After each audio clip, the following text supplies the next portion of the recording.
Bapa, Engkau sudah menyatakan dirimu berulang kali setia. Setia menyertai kami, setia menggenapi firman-Mu, setia melakukan lebih daripada apa yang kami bisa bayangkan. Terlebih Engkau telah mengutus Putramu Yesus mati di kayu salib untuk kami pada waktu kami belum punya apa-apanya. Pada waktu kami masih hidup dalam pemberontakan, Yesus telah membuktikan kasih-Mu yang kekal terhadap kami dengan mati di kayu salib, mentuntaskan selama-lamanya hutang antara manusia dengan Allah. Sesudah itu Engkau juga sudah mengutus Roh Kudus diam di dalam hidup kami, di dalam hati kami. Firman-Mu mengatakan tidak ada satupun kebaikan yang Engkau tahan daripada anak-anak-Mu. Jadi sore hari ini kami benar-benar bisa duduk dengan tenang, dengan nyaman, dengan santai, dengan sangat confident, dengan sangat yakin bahwa Engkau hanya menginginkan yang terbaik untuk kami. Dengan sikap sedemikian, kami siap membuka hati kami, menerima firman-Mu dan menjadi pelaku firman-Mu. Semua yang sudah siap, mari sama-sama kita katakan, amin, amin. Shalom Bapak Ibu, dipersilakan duduk dalam hadirat Tuhan. Saya dari waktu kecil sangat peka dengan suara ya. Jadi saya punya kepekaan kepada suara itu bukan dari sekarang, dari kecil saudara ya. Waktu saya kecil, saya bangun tidak pernah pakai alarm, ada suara yang bangunkan saya. Saya mau mandi ada suara yang suruh, saya mandi aja disuruh. Oke, mandi sekarang, oke udah. Jadi saya mau makan juga disuruh makan. Kadang saya makan banyak juga ada suara yang suruh saya berhenti. Kadang saya main di luar gak mau balik-balik itu ada suara panggil saya. Itu suara mama saya saudara. Jadi saya peka dengan suara mama saya waktu saya kecil saudara ya. Nah sekarang usia saya sudah 57 tahun. Kalau saya masih tergantung kepada suara mama saya. Bisa gak saya ini dianggap dewasa? Dan mama saya sendiri kalau saya bertanya kepada dia, Mama mau gak semua keputusan saya itu saya limpahkan kepada mama. Saya tidak akan lakukan apapun kecuali mama yang suruh. Mau punya anak pun saya tanya mama dulu. Mau bersama istri pun saya tanya, Mak boleh gak? Mama saya pastinya tidak mau. Karena dia mau anaknya dewasa bebas. Bebas untuk memilih dengan cara yang sehat. Setuju? Siapa yang di sini merupakan orang tua bilang setuju atau tidak? Setuju. Kalau saya mau tahu tanya sekarang. Antara orang tuamu dengan Allah, siapa yang lebih mulia hatinya? Nah, saya mau tanya di sini. Ada nggak orang tua yang sanggup mau mati di kayu salib untuk anaknya? Kan kalian sangat mengasihi anakmu kan? Mau mati di kayu salib nggak? Untuk anakmu? Mau angkat tangan? Enggak kan? Orang tuamu bagaimanapun hatinya terhadap kamu tidak sama kasihnya seperti Allah. Amin. Jadi kalau orang tua mau Anda hidup dengan bebas supaya Anda dewasa aja, tambah dewasa dengan cara yang sehat. Apalagi Tuhan. Karena yang Tuhan mau bukan mesin, bukan robot, tapi anak-anak yang dengan rela menyembah Dia. Kalau sesuatu itu dipaksakan, itu bukan penyembahan, saudara. Penyembahan itu memang diberikan secara rela. Saudara bisa mengerti apa yang saya katakan ini? Ya kan? Nah, jadi saya bukannya mengajar saudara, oh kita nggak usah peka kepada suara Tuhan. Bukan itu yang menjadi poin saya. Karena saudara jangan terkejut Kalau Anda berdoa, Anda begitu terdesak saking desperate berdoa minta Tuhan kasih satu petunjuk. Mungkin Tuhan berkata aku tidak mau kasih petunjuknya. Karena aku mau lihat. Nanti bagaimana kamu akan memilih. Tapi Anda berseberangan. No Tuhan saya mau dengar suara kamu. Tuhan tidak kasih suara. Karena Anda begitu terdesak dan Anda begitu terus menuntut suara, mungkin akan kedengaran satu suara tapi belum tentu itu suara Tuhan. Karena Anda yang ngotot terus, mungkin suara yang keluar dan entah dari mana saudara. Maka cara yang saya lihat yang paling bagus untuk hidup dalam Tuhan secara stabil dan dewasa adalah hidup bersandar pada Tuhan. Tapi kalau Tuhan belum berbicara dan kita sudah harus bergerak, kita bergerak dulu. Nanti kalau ada apa-apa yang harus diluruskan, Allah kita itu setia. Dia akan luruskan. Dan jangan sama sekali pernah takut kalau Allah itu tegur atau Allah itu membetulkan. Karena dia bukannya melakukan itu dengan cara yang keras atau kasar begitu saudara. Allah melakukan selayaknya Bapa yang mengasihi kita. Amin saudara. Yang penting kita jangan takut. Kita bebas. Begitulah orang yang punya identitas yang sehat. Tidak selalu berkonsultasi kiri kanan. Pak saya mesti bagaimana. Pak saya mesti bagaimana. Dulu ada satu ibu dengan suaminya. Ini saya tahu bukan suaminya itu ibunya istrinya. Bawa suaminya. Bukan mereka datang bersama. Memang dia bawa suaminya. Nggak tahu saya bisa tahu lah bagaimana. Suaminya nggak mau datang tapi dia dibawa. Lalu istrinya tanya kepada saya. Pak bisa nggak Bapak tanya sama Tuhan. Oke mau tanya apa ini. Saya sudah punya anak satu. Kalau mau punya anak kedua itu apa Tuhan berkenan atau tidak? Ini pertanyaan kayak apa nih?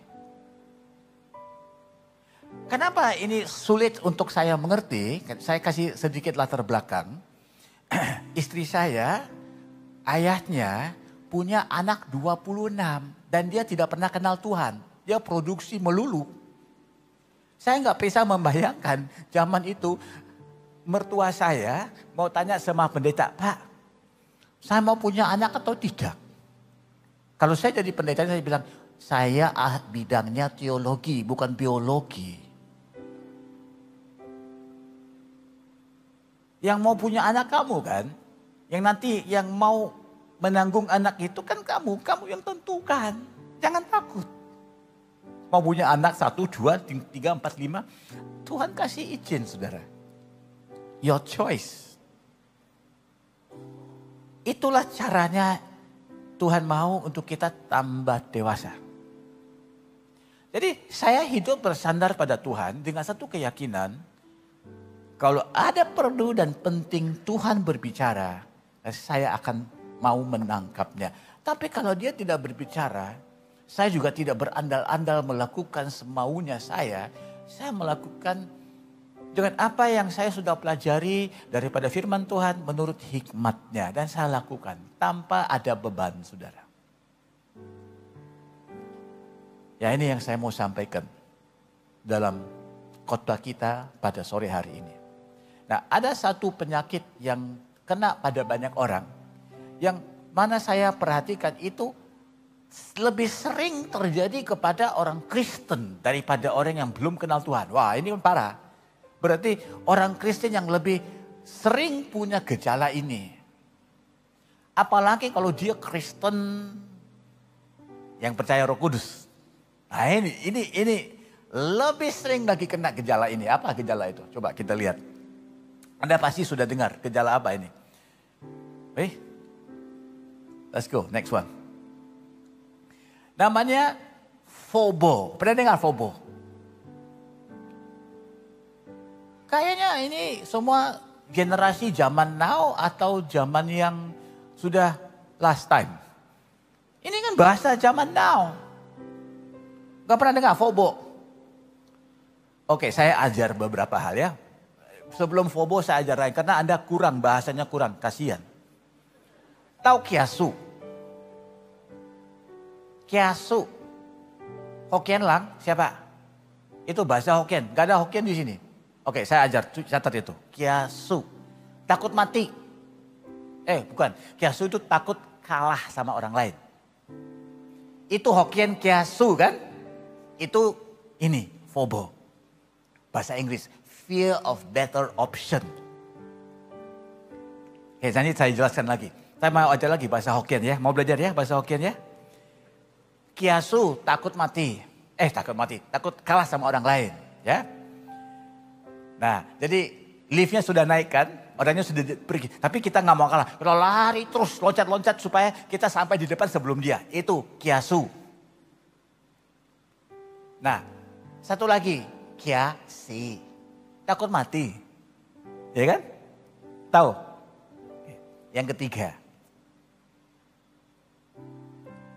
kiacu, takut sama Tuhan. Yang keempat, ini yang paling efektif, kiabo, takut sama istri. Ini yang saya perhatikan, banyak cowok-cowok itu, mereka sebetulnya tidak takut sama Tuhan, tapi lebih takut sama istri. Saya bilang gak apa-apa, kalau gak takut sama Tuhan, at least you takut sama istri, you juga gak macem-macem. Kiabo. Nah, tapi fobo itu bukan saudaranya kiabo. Itu bahasa beda. Fobo, fear of better option. Saya kasih ilustrasi. Ada satu jemaat saya yang single, yang kita tahu juga dari tempat yang jauh. Jadi dia tinggal di Kuala Lumpur sendiri, kos-kos. Kita juga kasihan, ini anak cukup makan enggak, dikasih makan yang betul atau tidak. Jadi istri saya suka telepon, ayo ke rumah dong hari Sabtu malam. Kita ini bukannya begitu mudah undang orang ke rumah kita. Kita sangat menjaga privacy. Tapi istri saya bilang ini gak apa-apa, kita kasihan sama anak ini. You come, saya masakin untuk kamu. Anda tahu kita sudah undang begitu, gak biasa kita undang orang. Dia selalu jawabannya, tante, saya lihat dulu ya. Kemudian gak pernah jawab, tapi pada waktunya langsung muncul. Dan tante belum masak, lalu tante marah sama saya. Saya bilang yang undang dia kamu. Dia yang gak jawab, tapi yang kena saya. Apa urusannya? Lalu karena saya sudah sering dimarahin oleh tante, lalu saya tanyain sama si anak muda ini, what is your problem? Kenapa you selalu, ini orang Malaysia kan, bukannya bilang lihat dulu. I see first lah pastor, see first. Coba lihat gereja ke bawah Saron, kalau Pastor Philip suruh berdiri semua. Pastor Philip suruh duduk, tidur semua. Duduk semua. Kan jadilah seperti itu. Jemaat Mawasaran, tahu kan jemaat Mawasaran? Oh yang ini rupanya kan. What is your problem? You mau see first, see what? Pastor, kan hari Sabtu. Undangannya hari Sabtu, sekarang hari Senin. Kalau saya ada tawaran atau undangan lain yang lebih bagus, kan rugi kalau saya sudah komit dengan pastor kan? Kurang ajar dia.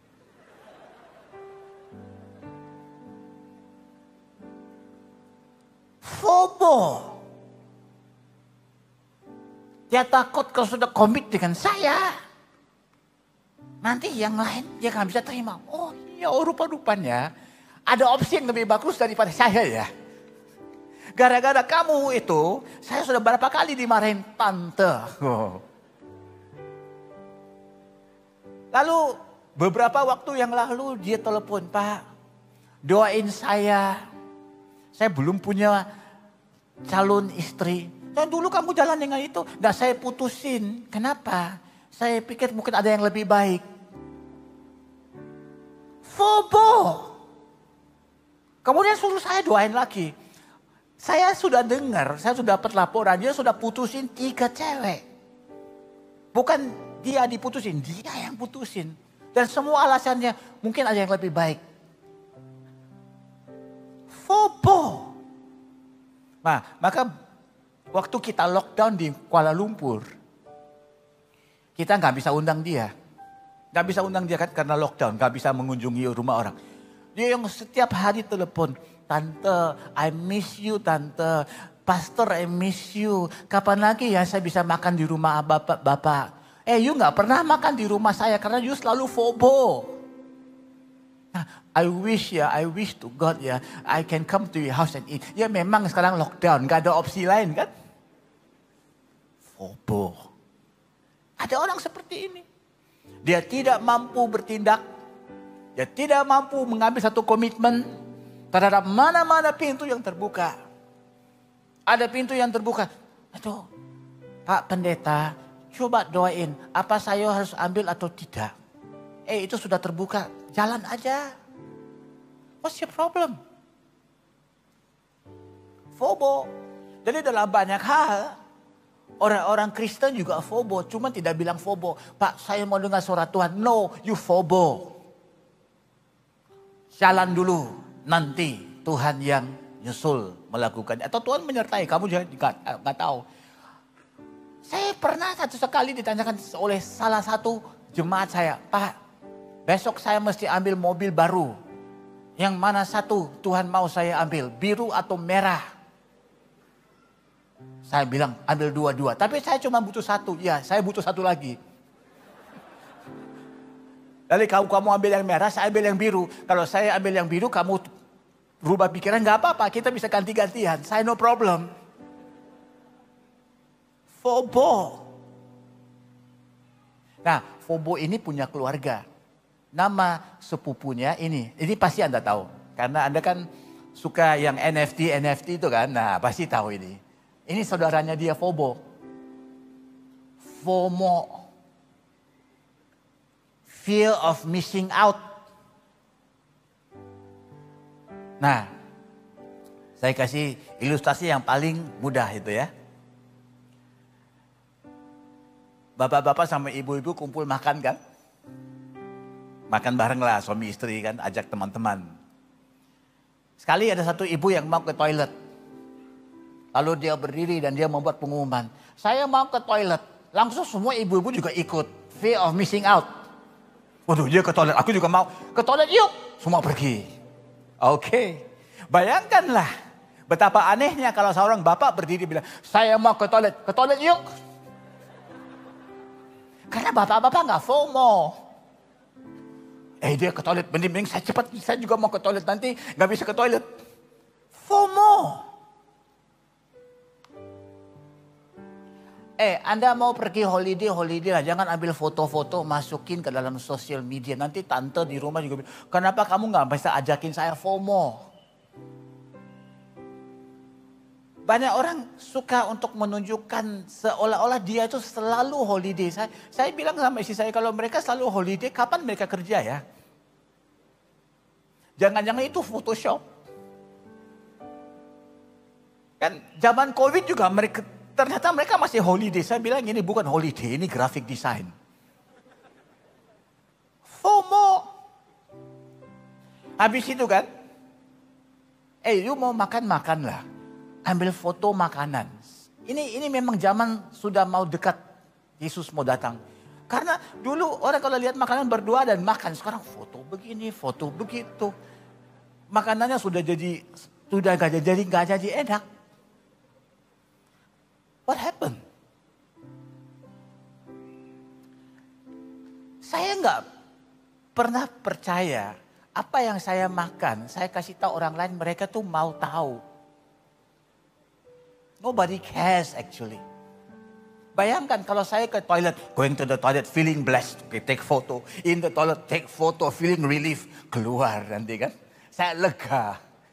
Who cares? You know what? Bukan kamu saja yang masuk toilet, semua orang di dunia ini juga masuk toilet. Nothing unique. Yang lebih munafik lagi, ada orang ambil foto makanan nasi goreng. Nasi goreng siapapun bisa masak sendiri. Nasi goreng wonderful. Tapi yang saya nggak bisa tahan tuh komentar. Wow, you so blessed. Munafik itu bohong. Pasti belum tentu masuk surga itu. Oke, itu saya nggak bisa tahan. Tapi yang saya lebih nggak bisa tahan. Oh, saya FOMO, dia sudah komen. Yang kalau saya nggak komen nanti yang orang yang punya account itu nanti marah dengan saya. Saya juga komen. Mau lebih hebat. Kalau dia kasih, oh so blessed, dia bilang so blessed, so blessed, so blessed. 3 kali. FOMO itu namanya saudara. Merasa cemas bahwa hidupnya tidak cukup happening. Pak, doain saya Pak. What for? Supaya Tuhan kasih saya mobil baru. Kamu punya mobil berapa sekarang? 4. Di rumah kamu berapa orang? Berdua aja. For itu untuk apa? Ya saya hobi koleksi mobil. Oh kalau begitu saya tidak usah doain kamu. Karena saya tidak doa untuk hobi orang. Why don't you sell the car and do something good for it with the money? FOMO.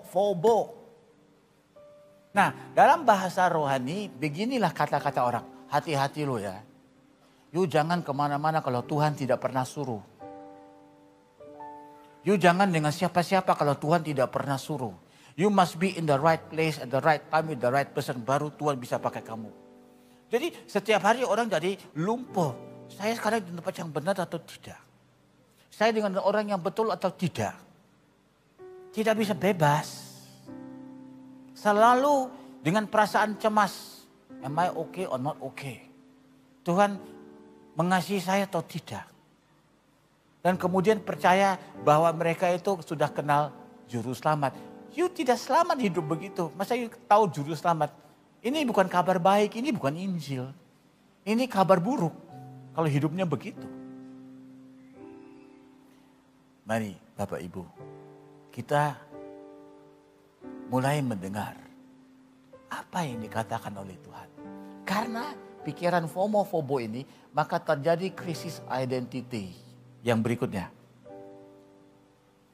Orang tidak tahu siapa dirinya, orang tidak tahu apa yang menjadi maksud Tuhan untuk hidupnya, karena semua tidak bisa bergerak. Ya, kalau di gereja kita butuh guru untuk sekolah minggu, suruh dia ke sekolah minggu, dibilang Tuhan belum suruh. Ada banyak hal yang kamu lakukan yang Tuhan tidak pernah suruh. Waktu kamu online shopping, Tuhan tidak pernah suruh, tapi kau lakukan itu. Suruh saja untuk mengajar anak-anak kecil, oh Tuhan belum suruh. Tapi coba aja kita tanya sama dia sesuatu yang glamour. Oh iya, Tuhan tidak pernah suruh juga mau. Kalau itu convenient, ya Tuhan, ya suara Tuhan tidak penting. Kalau itu tidak convenient, ya suara Tuhan sekarang penting tuh. Nah, beginilah firman Tuhan Yesus tentang orang-orang yang mengalami kondisi seperti ini. Coba slide yang berikutnya. Di Matius pasal 5 ayat 13 sehingga ayat 16. Saya membacakan dan kemudian menjelaskan. Tuhan Yesus berfirman sedemikian. Kamu adalah garam dunia. Garam itu menjadi tawar dengan apakah kalau jika garam itu menjadi tawar dengan apakah ia diasinkan? Tidak ada lagi gunanya selain dibuang dan diinjak orang. Itu satu metafora di situ. Metafora kedua, kamu adalah terang dunia. Kota yang terletak di atas gunung tidak mungkin tersembunyi. Kalau kamu kan terang, seluruh dunia bisa melihat. Lagi pula orang tidak menyalakan pelita, lalu meletakkannya di bawah ganteng, melainkan di atas kaki dian, sehingga bisa menerangi semua orang di dalam rumah itu. Demikian hendaknya terangmu bercahaya di depan orang, supaya mereka melihat perbuatanmu yang baik dan memuliakan Bapakmu yang di sorga. Slide yang berikutnya, saya mau fokus kepada beberapa kata-kata di situ ya. Oke. Saya mau, teruskan. Saya mau untuk fokus kepada dua kata ini. Wah, ini kok keluar semua.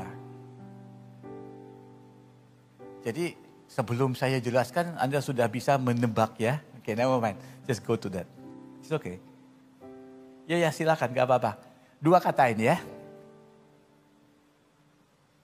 Kamu adalah. Tuhan Yesus menyampaikan kata-kata ini di satu bukit. Maka ini disebutkan sebagian daripada khotbah di atas bukit. Injil Matius 5, 6, 7. Tinta merah semua karena ini dicatat sebagai kata-kata yang langsung disampaikan oleh Tuhan Yesus. Yang menjadi audiens Tuhan Yesus adalah bermacam-macam orang. Disebut dalam Alkitab orang banyak. Bukan orang yang diseleksi, bukan semua pemimpin-pemimpin, bukan semua gembala-gembala, bukan pendeta-pendeta. Ini orang banyak, orang umum. Belum tentu komitmen mereka, kemauan mereka terhadap Tuhan. Orang banyak, random, saudara tahu? Kepada orang sedemikianlah Yesus berkata dengan secara kolektif ya. Kamu. Dia tidak bilang kamu. Seperti waktu kita melayani dalam nubuatan tuh, Bapak berdiri. You berdiri. Yang lainnya merasa, aduh kenapa kita seperti dilupakan. Ini tidak. Kamu. Semua. Tidak satu pun terkecuali. Everybody. Wow. Jadi yang mau jadi terang dunia, garam dunia itu bukan cuma seberapa orang. Bagi kamu yang hari ini mau percaya, hanya untuk kamu. Tidak. Kamu semua. Karena itulah pendengar-pendengarnya sangat takjub mendengar kata-kata Yesus ini. Kamu, bukan hanya kamu yang berada di tempat yang tepat, yang mendengar suaraku, yang kemudian meresponi suaraku dengan tepat. Tidak, kamu semua, kamu, everybody. Bukan kamu yang hanya melakukan beberapa hal yang menunjukkan ketaatan. Tidak, kamu tidak perlu membuktikan apa-apapun sebelumnya. Aku berkata semua kamu. Oke, sudah menangkap itu? Semua, everybody. Bagian kedua lebih dahsyat lagi.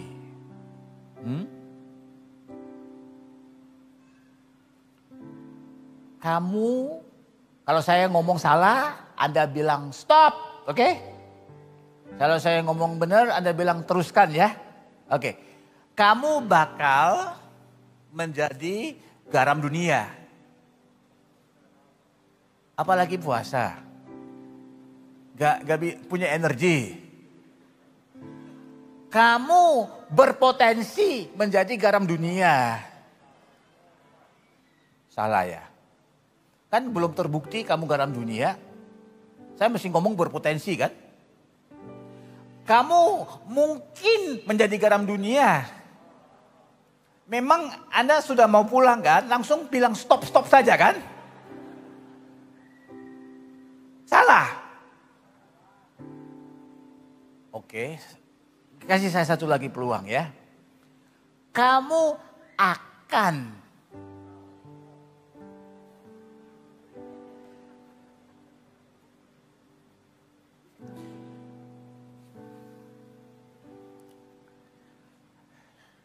coba pakai nalar dan akal ya. Kalau katakanlah anak saya berusia 10 tahun. Mungkinkah saya bilang kepada dia, kamu adalah seorang dokter? Karena kenyataannya belum tercapai kan? You understand? Kalau saya terus bilang sama anak yang berusia 10 tahun, kamu adalah seorang dokter. Lama-lama kata-kata lain saya itu tidak dianggap lagi kan. Karena orang ini skrunya kendur atau something wrong. Mungkin dulu dia jatuh dan otaknya nggak fix atau apa kan. Ngerti nggak? Kan harus ada syarat. Ini yang hebat tentang Yesus. Kamu, semua, everybody, adalah bukan bakal, bukan mungkin, tapi kamu adalah garam dan terang dunia. Tapi Tuhan, kami ini belum berprestasi. No, di mata saya kamu adalah. Tapi Tuhan, saya ini ada persepsi yang negatif terhadap diri saya. Banyak orang punya persepsi yang negatif terhadap diri saya. Orang tua saya saja kurang yakin kepada saya. Banyak macam-macam orang punya prasangka, pandangan. Pendeta saya aja nggak percaya sama saya. Stop it, saya ngomong kamu adalah. Aduh Tuhan, ini luar biasa Tuhan.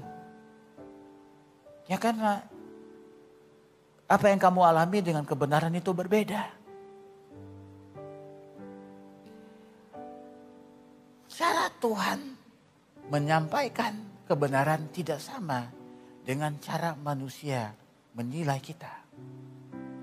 Karena itulah bedanya fakta dan realiti dan kebenaran. Fakta dan realiti bisa berubah-ubah. Apalagi persepsi bisa berubah-ubah. Kebenaran tidak pernah berubah. Bisa nggak kayak saya mengatakan satu hari kepada istri saya, kamu adalah istriku. Besok dia masakin saya kurang enak, saya bilang, kamu sudah tidak menjadi istriku lagi. Coba nanti besok kamu masak sudah enak, saya ngomong lagi statusmu. Bisa nggak begitu terus berubah-ubah? Dia bilang, kamu menganggap saya istrimu atau tidak? Coba lihat dari dokumentasi pemerintah, aku adalah istrimu. Jangan macam-macam ya. Ini bukan soal fakta dan realiti, ini satu hal yang tidak bisa berubah. Oke, ya saya diam. Itulah kualitas firman Tuhan. Kamu adalah. Itu seringkali memulihkan pikiran saya dan mengobati hati saya. Saya kasih satu contoh. Mungkin sebagian dari Anda tahu istri saya adalah orang Hokkien, orang Chinese. Kalau Anda belum tahu Hokkien, terjelas Anda belum tahu bahasa Hokkien itu apa. Kiabo aja nggak tahu. Nggak tahu kan Kiabo? Oke, singkat cerita, kalau saya ini hitam dan malam, istri saya itu putih. Beda kan? Nah,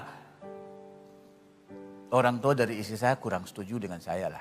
Ya, karena mereka tuh memang tidak tahu apa yang bagus.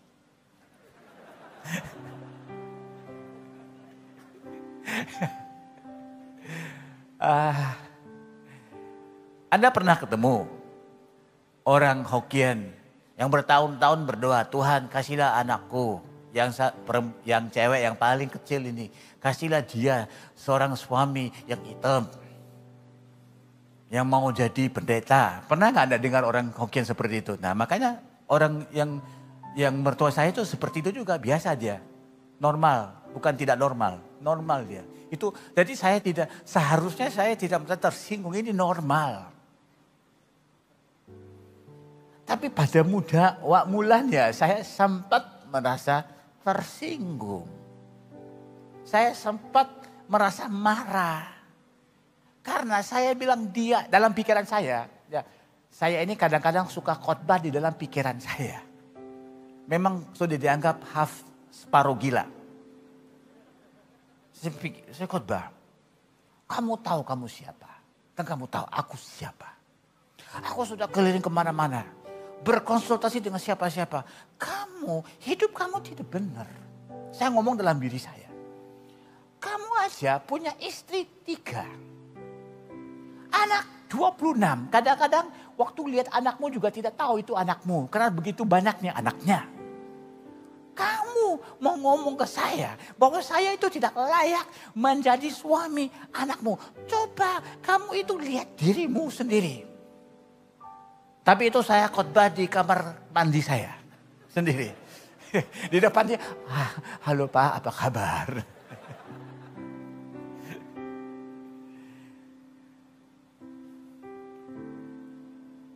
Ya lama-lama saya berusaha untuk berubah, menjadi baik. Ya siapa saya tidak ditentukan oleh apa katanya dia, tapi apa kata Allah. Lalu saya mengobati hati saya begitu. Berapa tahun sudah married, ya 8 tahun. Kemudian mertua saya divonis dokter cancer. Ya, tadi dengar gak? Mertua saya punya anak berapa? 26. 26. Waktu dia divonis cancer, dia mesti terapi itu ya, apa namanya itu? Kemoterapi, harus 20 sekian kali masih masuk ke rumah sakit, masih dibawa bolak-balik pulang pergi itu ya. Antara anak 26, tidak satu pun punya waktu untuk antar dia. Makanya saya kasih nasihat, jangan punya anak 26, harus 27. 26 tidak cukup. Ternyata ya.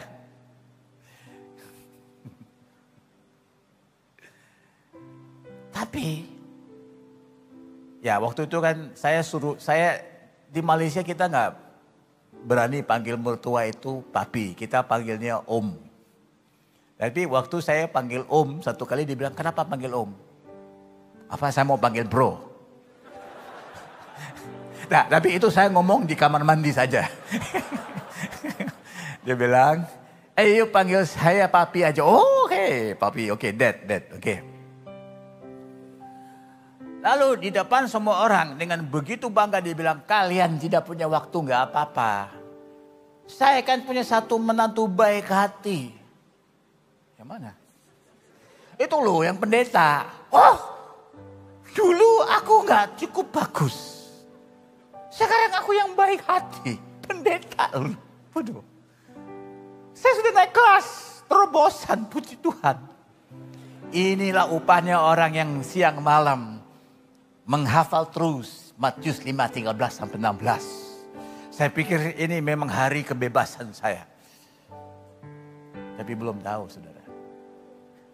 20 kali saya antar jemput dia, antar jemput. Setelah 20 kali mesti ketemu dokter. Tapi papi ini bahasa Inggris kurang bagus.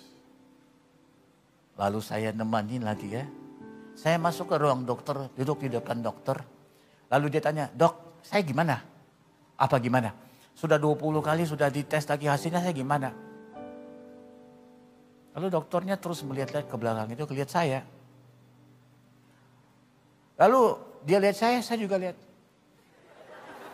Nah itu dalam pikiran saya saja saudara. Saya tidak lakukan begitu. Oh kurang ajar ya, lihat saya gitu. Lalu dia terus berkata kepada mertua saya. Saya tidak bisa membincangkan kondisi kesehatan kamu di depan sopir kamu. Oh saya loh. Ternyata wajah saya ini mirip dengan wajah sopir. Saya tidak tahu kalau sopir punya wajah, tapi cuman itu doang yang dia bisa lihat. Lalu saya berasumsi dia membuat andaian itu dari melihat wajah saya. Ternyata di wajah saya tertulis sopir. Memang saya menyetir mobil itu tapi belum tentu saya sopir. Karena saya antar jemput saya nggak dibayar. Kalau saya dibayar namanya sopir.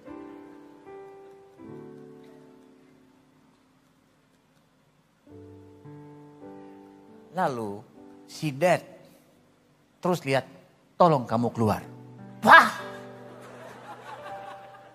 Di mana itu Matius 5:13-16 upah saya?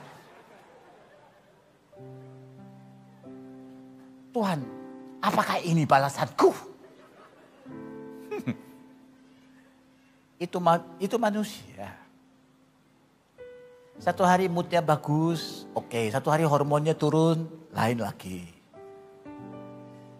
Tapi Tuhan tidak pernah berubah. Karena sebelum kamu apa-apa dia sudah bilang kamu adalah. Kamu adalah. Belum kamu berprestasi, belum kamu antar jemput, berjasa kepada orang tua itu. Tuhan sudah ber-2000 tahun lalu kamu katakan kamu adalah garam dunia. Kamu adalah terang dunia. Apapun yang dikatakan orang lain tidak bisa mengubahkan ini. Karena aku yang menentukannya. Siapa suruh kamu mendengarkan kata-kata itu? Karena yang layak menentukan kau siapa itu aku, bukan dia. Yang mati di kayu salib itu bukan dia. Aku loh. Ngapain kamu memberikan ruang kepada dia untuk memberikan input ke dalam hati kamu? Kamu adalah, karena aku sudah tahu kamu akan melewati waktu-waktu di mana kamu akan ragu. Karena itu aku tidak pernah bilang kamu mungkin, kamu bisa saja, kamu berpotensi, kamu bakal. Aku sudah bilang kamu adalah, karena hal ini sudah tuntas. Kalau kamu nggak ngerti tuntas, saya bilang bahasa Jawa, wes. Sudah wes.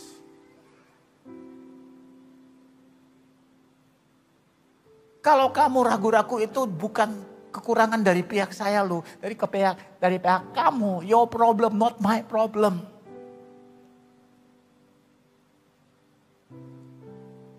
Saya ini tampaknya orang apa? India kan? Nah, saya cerita lagi waktu kecil ya. Papa saya suka bilang, kamu jangan bilang kamu India, karena kita bukan India. Lalu kita apa? Sri Lanka. Oke. Kamu nggak tahu Sri Lanka? Yang seri-seri dan langka itu saya. Oke. Tapi mama saya bilang, kalau nanti ke toko, kamu jangan bilang kamu orang Sri Lanka. Karena ke toko India loh, dapat diskon orang India. Oh, kamu jangan ke toko Chinese. Chinese gak kasih kamu diskon. Oh. Tapi papi bilang kita Sri Lanka. Tapi kalau mau beli dari toko, kita bilang kita India. Di lain tempat kita bisa ubah-ubah identitas kita. Oh gitu. Oke. So saya ke toko India. Saya beli-beli di situ. Cuma ada satu problem, very small problem. Saya tidak bisa berbahasa India. Karena memang saya bukan orang India. Terus saya ngomong bahasa Inggris. Saya mau beli barang lu. Saya bayar you. You nggak usah mau investigasi. Kenapa saya tidak bisa bahasa India. Saya bayar, you keep quiet. You take my money, I take your product and I go, right? Setuju? Tapi tiap kali kayak ke situ dimaki-maki terus. Hitam tapi tidak tahu berbahasa India. Lu India lo, you gak tahu ya. Akhirnya saya gak jadi lagi ke toko itu, saya ke toko Chinese. Karena orang Chinese, you kasih duit, dia kasih barang, gak ngomong apa-apa. Tuntas. Lalu setiap kali saya pulang rumah, mama tanya, ke toko mana? Toko India, mami. Lama-lama dia langsung ke toko India tanya, enggak, anakmu jahat, dia ke toko Chinese. Wah, saya dimarahin. Lalu saya bilang sama mama saya,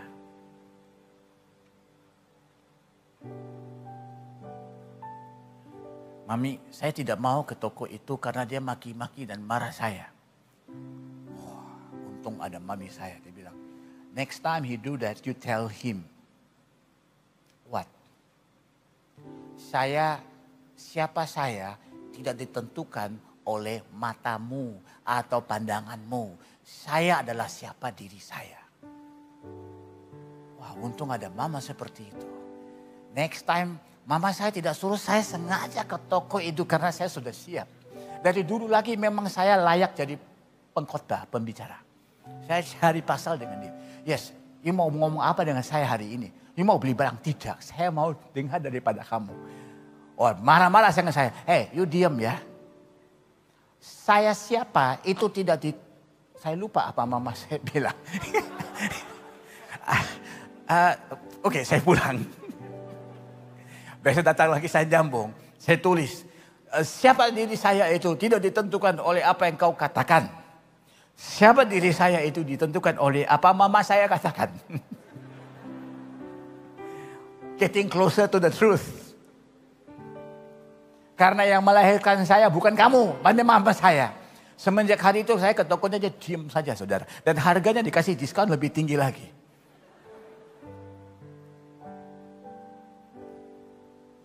Who you are is who God says you are.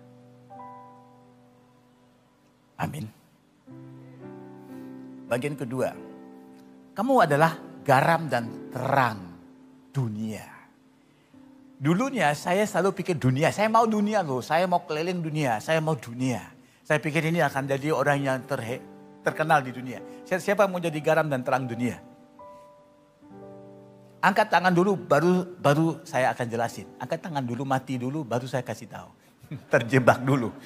Siapa mau jadi garam terang dunia? Anda pikir itu glamor kan? Oke, sekali lagi, terakhir ya, supaya benar-benar semua malaikat bisa lihat. Siapa mau jadi garam dan terang dunia, Anda komit, pasti Tuhan lakukan dalam hidup Anda. Ini 2 tangan ya, kaki juga angkat lah, gak apa-apa. Bagus, saya suka sekali, dia angkat 2 tangan. Luar biasa, saya suka seperti itu semangatnya. Oke, saya jelasin. Anda makan restoran, ya. Kalau itu makanan sama ada kurang garam atau tidak ada garam, Anda bersungut-sungut tidak? Komplain kan? Anda bersungut-sungut, kenapa tidak ada garam? Kenapa kurang garamnya? Karena gak enak kan? Betul? Apabila Anda pergi masuk restoran, Anda pesan makanan itu garamnya pas. Pernah gak Anda menghargai, waduh hebat ini garam ya. Pas sekali, karena kamu ada garam, maka hari ini makananku enak. Pernah begitu? Jadi Anda tahu apa itu garam? Kalau tidak ada akan diomelin. Kalau ada tidak akan dihargai. Yang tadi Anda komit mau jadi seperti itu kan? Sekarang sekali lagi saya mau lihat yang ini, yang 2 tangan itu ya. Masihkah Anda mau jadi garam dunia? Coba angkat tangan. Ya, dia angkat tangan, tadinya begini, sekarang begini, sudah. sudah turun ya. Oke lah. Kalau soal menjadi garam, yaitu kita sudah tidak lagi menjadi main star. Tapi kita menyumbang kepada main dish. Wah, kurang orang mau itu. Itu bukan panggilan saya. Terang dunia. Sekarang di ruangan ini ada lampu nggak? Menerangi tempat ini? Selama ini sudah ada lampu kan? Apa selama ini Anda terus melihat lampu atau melihat saya? Nah sekarang baru lihat lampu kan? Baru tahu ada lampu kan? Selagi saya tidak sebut, Anda tidak melihat itu kan? Karena lampu tidak berfungsi untuk menarik perhatian terhadap lampu itu sendiri. Tetapi memberikan highlight kepada satu objek lain. Mau gak mau jadi lampu? Pasti mau jadi lampu dan terang. You want?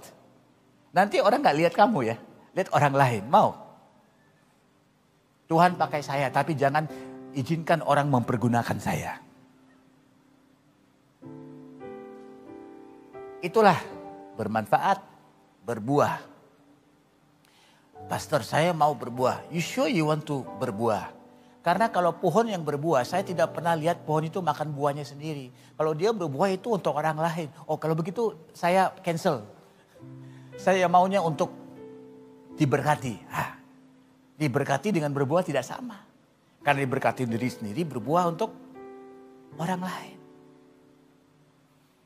Karena itu saudara, kalau kita sudah mengerti kebebasan dalam Tuhan, kita akan tahu saya tidak takut ditaruh di mana dengan siapapun, kapanpun.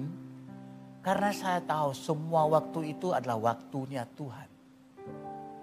247365 adalah nomor telepon Tuhan. 247365. Kamu telepon. 24 jam, 7 hari seminggu, 365 hari setahun. Semuanya itu adalah milik Tuhan. Kapanpun Anda mau berprestasi, Tuhan tidak tolak.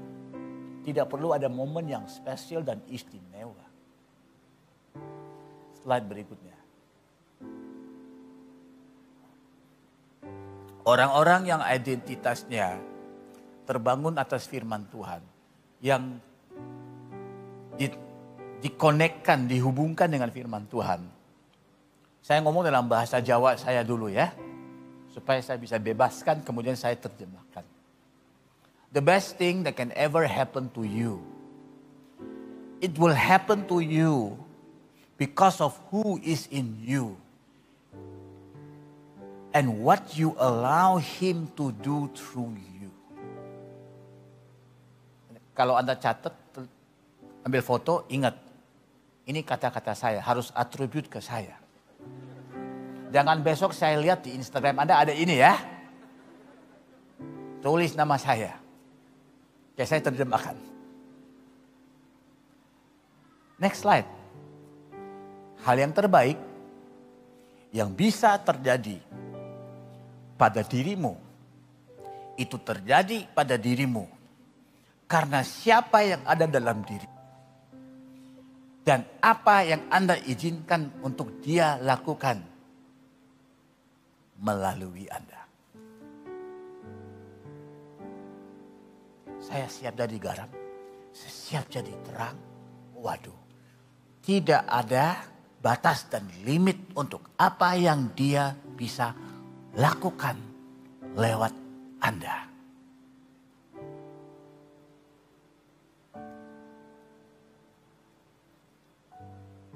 Ada satu teman saya, bukan orang Indonesia lah ya kan, karena saya pembicara yang sangat berprinsip. Di Indonesia saya ngomongin orang Malaysia, di Malaysia saya ngomongin orang Indonesia, berprinsip saya. Teman ini orang Malaysia.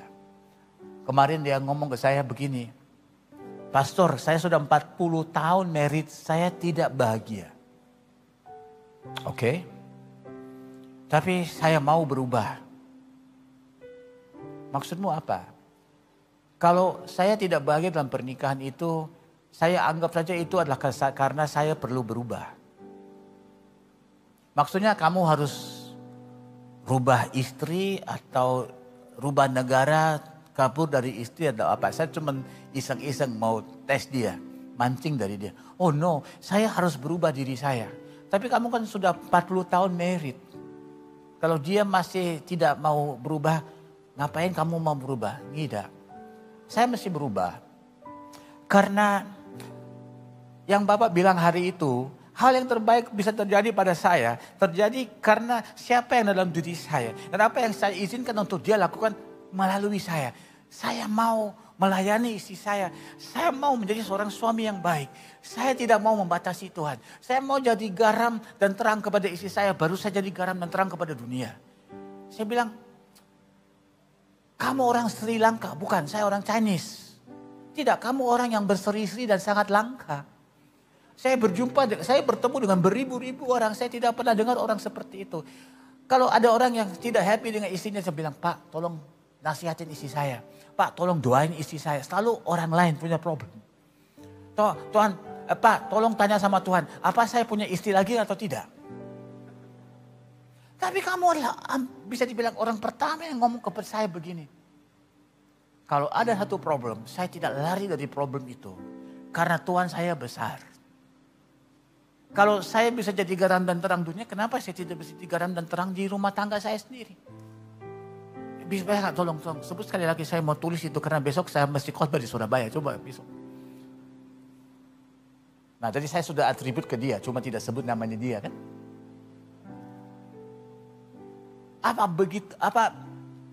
Biasa nggak ketemu orang yang berpikiran seperti ini? Karena setiap orang kalau punya masalah dia mau cepat selesai. Dia mau solusi sekarang. Dan solusinya itu selalu solusi yang berhubungan dengan orang lain, bukan dengan dia. Jadi saya selesaikan dengan slide ini, saya mengatakan kepada Anda. Dan saya undang timnya naik. Kita nggak mau FOBO, kita nggak mau FOMO. Itu bukan konsep-konsep Alkitabiah. Kalau Anda mau hidup bebas dalam Tuhan. Screen terakhir. Ketahui siapa Anda dalam Tuhan. Percaya kepada hal itu. Miliki hal itu. rangkul hal tersebut dan hidup di dalamnya. Demikian firman Tuhan kepada kita sore hari ini. Mari kita berdoa. Tuhan, kami sudah mendengar firman ini. Sesuai dengan firman-Mu berkata, sesiapa yang dimerdekakan oleh anak Allah, dia itu merdeka sesungguh-sungguhnya.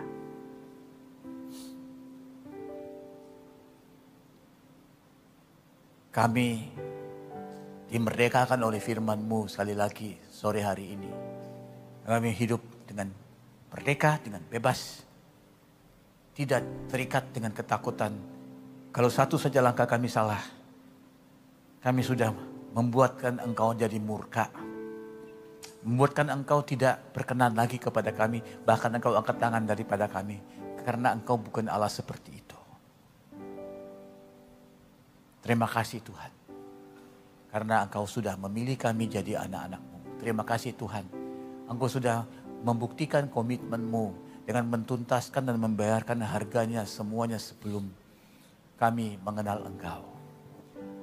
Kami bersyukur karena Roh Kudus telah pun Engkau kirimkan ke dalam hati kami. Dan dia akan diam, kekal di dalam diri kami. Walau bagaimanapun prestasi kami, Roh Kudus tetap berada dalam diri kami. Karena Engkau sudah berfirman, aku tidak pernah akan meninggalkan-Mu dan akan menyertai-Mu sehingga akhir zaman. Kami percaya dan kami bangga memiliki Allah seperti itu. Di dalam nama Yesus Kristus kami sudah bersyukur dan berdoa. Amin. Bapak Ibu, mari kita bangkit dalam hadirat Tuhan. Rohku